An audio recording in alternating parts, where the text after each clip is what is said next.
Fala, meu pessoal, tudo bem com vocês? Estamos com mais um conteúdo, mais uma notícia para vocês e hoje estamos aqui com o canal do Gustavo Gaia. Todos os créditos ao canal dele, o link do canal dele está na descrição, no comentário fixado. Você que apoia nosso canal, deixe seu like, se inscreva no canal e não se esqueçam de ativar o sininho de notificações para vocês serem notificados. Muito obrigado a todos e vamos pro vídeo. O presidente do PL Nacional, Valdemar da Costa Neto, dando uma entrevista para a imprensa, soltou uma frase que deixou muita gente com ponto de interrogação na cabeça. Ele disse o seguinte, vou mostrar para vocês.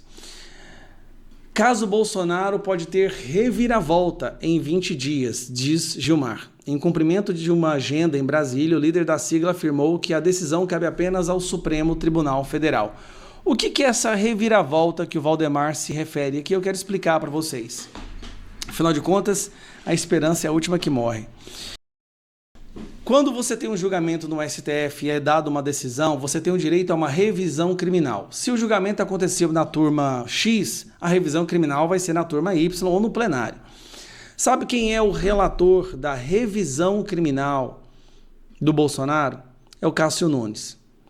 Cássio Nunes tem agora a caneta para fazer exatamente o que o Fachin fez. Lembra quando o Fachin soltou o Lula dizendo que tinha que anular o julgamento do Lula porque ele foi julgado na cidade de Curitiba, mas ele deveria ter sido julgado em Brasília? Aquilo eles acharam uma tecnicalidade para soltar o mais corrupto e pior ladrão que o Brasil já viu. E aí, como o próprio Gilmar disse, né? Gilmar Mendes disse, Lula tem que ser grato ao STF, que foram eles que colocaram Lula na presidência. Sem o STF, Lula não seria presidente. E é verdade. Fachin começou com esse processo, mas o plenário depois aprovou o anulamento da condenação do Lula. Então, o Lula não foi inocentado, o julgamento dele foi anulado. Só que não deu para recomeçar o julgamento por causa da idade do Lula, e aí eles fizeram questão de enterrar tudo. Tudo isso aconteceu com Lula porque alegou-se que ele não deveria ter sido julgado em Curitiba, ele deveria ter sido julgado em Brasília. E qual é o caso do Bolsonaro? Por que o Cássio Nunes poderia anular completamente o julgamento do Bolsonaro? Tem um inquérito agora em andamento sobre a questão da delação do Mauro Cid. Delação do Mauro Cid, que foi uma delação que aconteceu sob intimidação, ameaça e coação. Mauro Cid foi obrigado a falar o que ele falou, caso contrário, seu pai seria preso, sua filha seria preso, ele passaria o resto da vida preso. Lembrando, ele foi preso inicialmente por cartão de vacina. Colocou ele na prisão e a partir dali começou a fazer uma tortura psicológica contra Mauro Cid para que ele falasse exatamente o que Moraes queria que ele falasse. Só que, nesse período do julgamento, Mauro Cid fez algo que ele não deveria ter feito. Ele pegou as redes sociais e começou a conversar com algumas outras pessoas, inclusive falando isso. Falando que ele estava sendo coagido, que a decisão já estava pronta, que não importasse quais provas eles apresentassem, que eles só queriam que ele falasse determinadas coisas. Aí está tendo uma perícia agora na Polícia Federal, que inclusive é pedido do próprio PGR, para investigar se essas mensagens realmente saíram do celular do Mauro Cid. Se essa interação através da DM do Instagram do Mauro Cid, né, supostamente Mauro Cid, com o advogado do Câmara, que é um outro assessor do Bolsonaro que está preso, se realmente foi do celular do Mauro Cid. Parece que já se descobriu que realmente era Mauro Cid, infringindo as regras das suas cautelares, ou seja, usando as redes sociais e falando que a delação dele era nula. Então há uma tentativa agora de anular a delação do Mauro Cid. Se a delação do Mauro Cid for anulada, a delação do Mauro Cid é a coluna vertebral do julgamento contra o Bolsonaro. Eles não têm provas, não tem minuta. Eu não me canso de repetir isso com indignação. Não existe minuta no julgamento e no processo. Bolsonaro foi condenado por uma minuta do golpe que ninguém nunca leu, mas tudo bem, é o Alexandre de Moraes. Cássio Nunes agora pode muito bem, numa liminar, anular o julgamento. Primeiro seria por uma liminar, depois teria que ter a comprovação, a deliberação no plenário, aí são todos os ministros do STF. E aí nós temos um cálculo. Dos ministros do STF, há já uma debandada do grupo do Alexandre de Moraes. Quem realmente está coeso e grudado com o Alexandre de Moraes hoje? Sanin, Flávio Dino, Gilmar Mendes e Moraes. Então tem 4. Os outros, nós já sabemos que o Fux, Cássio Nunes e André Mendonça já não andam com ele. O Fachin já mostra sinais de que não quer afundar junto com o Alexandre de Moraes. Falta Carmen Lúcia. O que a Carmen Lúcia vai fazer? Aí a gente não sabe, né? Vamos ter que analisar. Mas a questão é, há sim essa possibilidade da tal reviravolta, de anulamento do julgamento do Bolsonaro. Sabe o que acontece? Se isso acontece, o Bolsonaro estaria solto. Imediatamente solto. E aí vem a outra questão. O Cássio Nunes também é o presidente do TSE que poderia julgar a reelegibilidade do Bolsonaro. Anular aqueles julgamentos que tornaram o Bolsonaro inelegível por conta de uma reunião com embaixadores e depois do 7 de setembro. Duas coisas absurdas que eles inventaram para tornar Bolsonaro inelegível. A possibilidade existe? Ela existe. É viável? Muito difícil. Eu vou dizer para você, muito difícil. Qualquer movimento do Cássio Nunes para tentar fazer o que é certo, haverá uma reação do sistema para ir para cima do Cássio Nunes. A gente já está vendo matéria saindo agora do filho do Cássio Nunes, que ganhou 24 milhões, 25, 27 milhões em 2 anos. Então já se percebe uma reação do sistema para ameaçar Cássio Nunes. Se você fizer isso, nós vamos para cima do seu filho. E é assim que o sistema funciona. A probabilidade é remota? É, mas ela existe. E a gente se agarra a qualquer esperança. Nós estamos num momento de tamanho desespero do nosso país que a gente se agarra a qualquer esperança. Agora, Bolsonaro solto. Meu amigo, o jogo vira completamente. Aí é uma injeção de nitroglicerina na campanha do Flávio Bolsonaro. Eu não sei se o Bolsonaro vai querer ser o candidato, se ele poderia ser, mas se ele estiver solto, inelegível, mas solto, ele poderia ajudar na campanha do Flávio. Aí eu te garanto, aí o negócio decola. Não só do Flávio, mas os candidatos ao Senado, dos candidatos a deputados federais, a situação vira outra, uma outra realidade, ter alguém com o peso que o Bolsonaro tem. E ele solto poderia voltar a usar as suas redes sociais. Aí, meu irmão, aí o jogo muda completamente. Então fica aqui um pedido ao Cássio Nunes. Cássio Nunes, faça o que é certo. Você sabe que a delação do Mauro Cid deve ser anulada e que esse julgamento tem que ser anulado. Faça isso por liminar e deixa o plenário. Eu estou muito surpreso. Quem é que poderia imaginar mais um grande amigo do Lula aqui na América Latina tentando dar um golpe de Estado? Um amigo de verdade, muito próximo ao coração. Você deve saber muito bem quem é esta pessoa aqui, né? Gustavo Petro, presidente ou ex-presidente da Colômbia, que já foi defendido por Lula depois que ele quase ficou inelegível por ter cometido crime eleitoral ao violar gastos nas eleições, né? E assim, o que não falta são imagens. Agora parece que ele vai virar o novo Maduro do Lula. Aqui, eles estavam no evento da Amazônia, que eu quero mostrar para vocês. No evento da Amazônia, tá aqui, ó. A primeira coisa que esse Gustavo Petro, amigo do Lula, fala é que tem que legalizar a cocaína.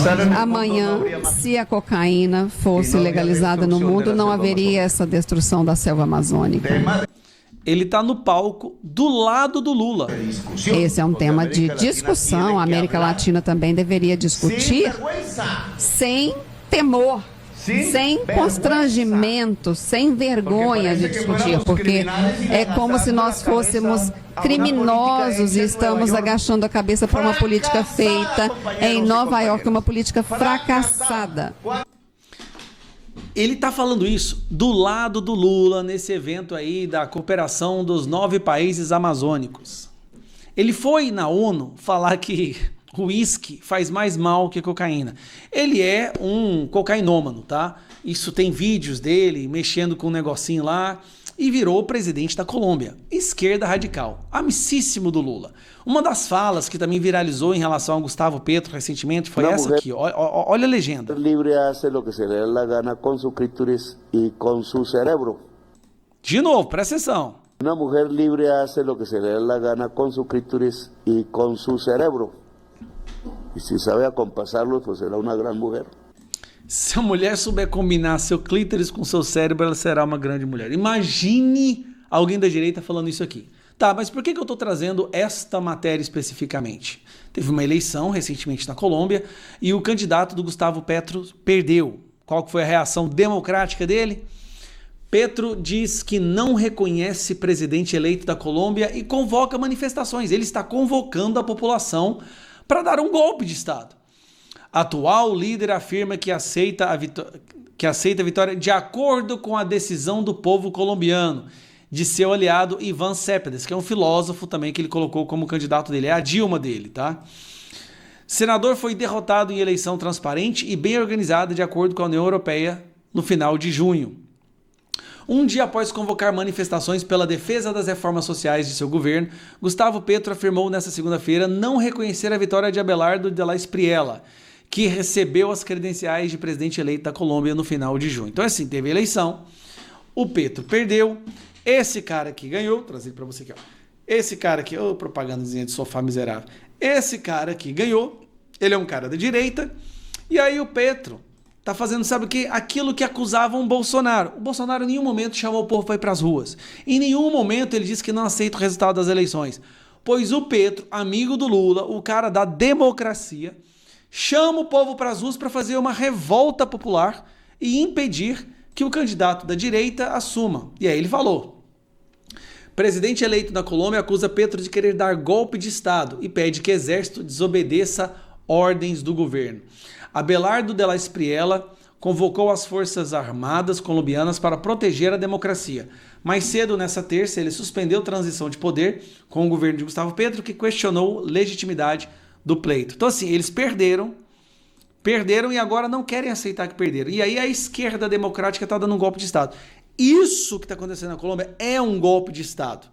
Diferentemente do Brasil, onde a população ficou revoltada com o fato de Alexandre de Moraes ter colocado o dedo na balança, ter impedido as pessoas de fazerem vídeos do Bolsonaro, de falar a verdade sobre o Lula. Bolsonaro não pôde fazer live, Bolsonaro sofreu várias multas, Bolsonaro não pôde usar as imagens das suas viagens, e sem falar que o Moraes derrubou perfis de apoiadores do Bolsonaro. Ele colocou o dedo na balança para ajudar o Lula.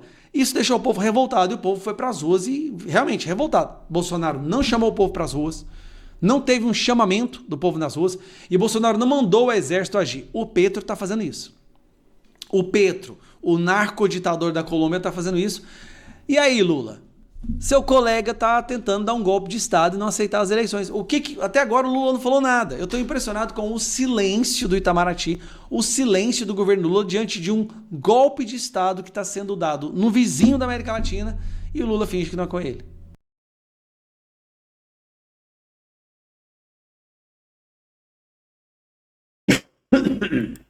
Fala, meu pessoal, tudo bem com vocês? Política.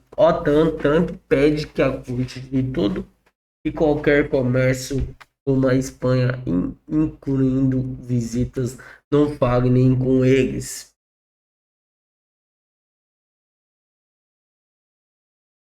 A Espanha é o único membro da aliança que não assumiu o compromisso de elevar os gastos com a defesa em 5% do PIB até 2035, meta aprovada na cúpula anterior. O presidente dos Estados Unidos, Donald Trump, determinou nesta quarta-feira, dia 8, a corte de todo o comércio americano com a Espanha durante a coletiva de imprensa ao lado do secretário-geral da OTAN, Mark Rutte, na cúpula da aliança em Ankara, Turquia. A Espanha é uma parceira terrível na OTAN, não participa, não paga, não quero saber nada da Espanha.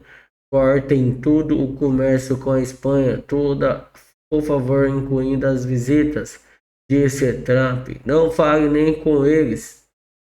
São uma causa perdida, pessoas ruins. O presidente afirmou que ter dado as instruções diretamente ao secretário do Tesouro, Scott Bessel. O motivo da ordem: a Espanha é o único membro da OTAN que não assume compromissos de elevar gastos como as defesas a 5% do PIB até 2035. A meta aprovada da cúpula anterior na aliança, o país gastou 2,1% do PIB. Em defesa 2025, ante 1,4% em 2021, avançou. Rutte reconheceu ao vivo, contando a fala de Trump. Você fez a Espanha pagar 3%. Eles deram um passo enorme. No ano passado, Trump ignorou a ponderação. Atrito com Madrid se acumulou ao longo de 2026. Em março, o governo socialista do primeiro-ministro Pedro Sánchez recusou o uso de bases militares na rota Morón, no sul do país.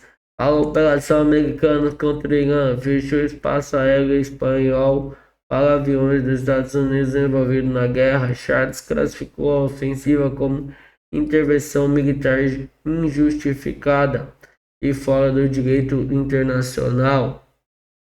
Reação dos mercados.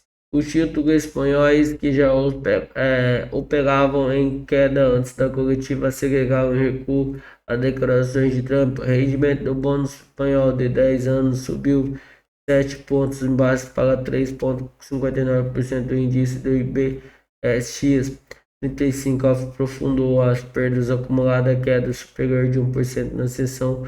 O EGR recuou de 5,7% nas negociações de Nova York após a declaração, segundo dados de sessão de março, quando Trump fez a ameaça antes pela primeira vez. Limites da ameaça.